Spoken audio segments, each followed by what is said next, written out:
Hej. Jeg vil nu sige lidt om, hvorfor at midtnormalerne altid vil skære hinanden i det samme punkt, og hvorfor der altid vil være lige langt fra det punkt, hvor de skærer hinanden ud til trekantens tre hjørner.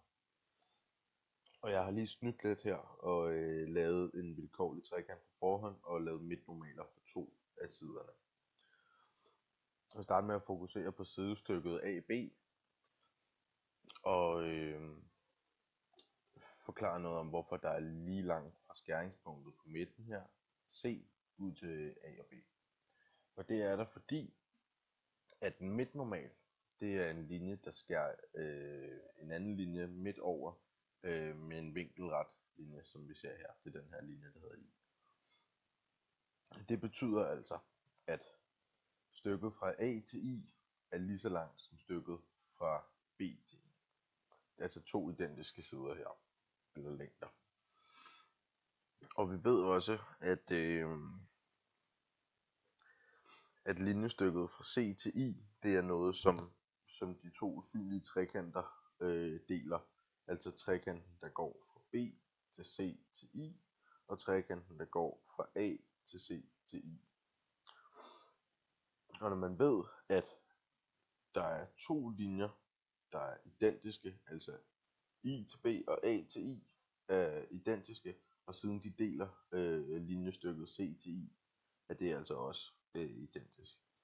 Og midtnormalen skær vinkelret, det vil sige, at der er 90 grader begge steder, det vil sige, at den vinkel, der ligger her ved I, den har de også til fælles.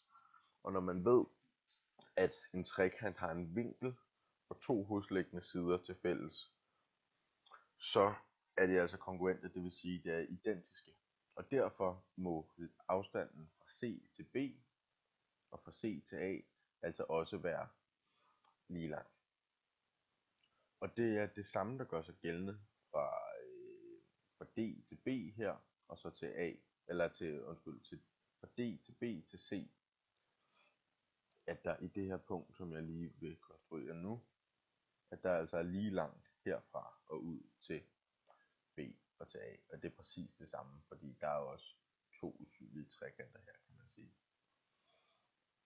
Men så, og ud fra det, så ved vi også, at når vi placerer et punkt, der er lige langt fra D til, som har lige lang afstand til D, som det har til A, så må det punkt nødvendigvis også ligge på DA-linjestykkets midtnormal. Og det punkt, vi så har sat, det C, og nu vil jeg så tjekke, om det også ligger på midtnormalen fra D til A.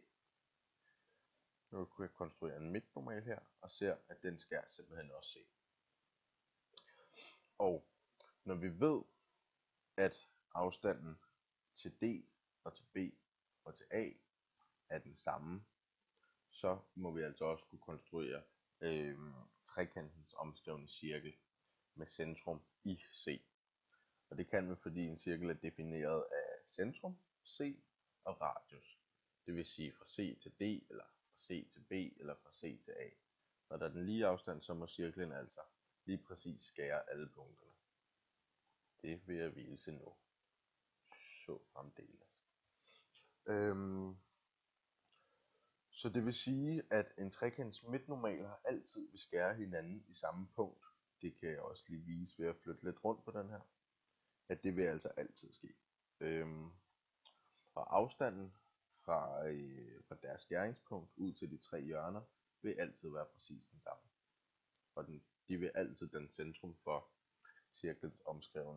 trekantens omskrevne cirkel. Og sådan er det.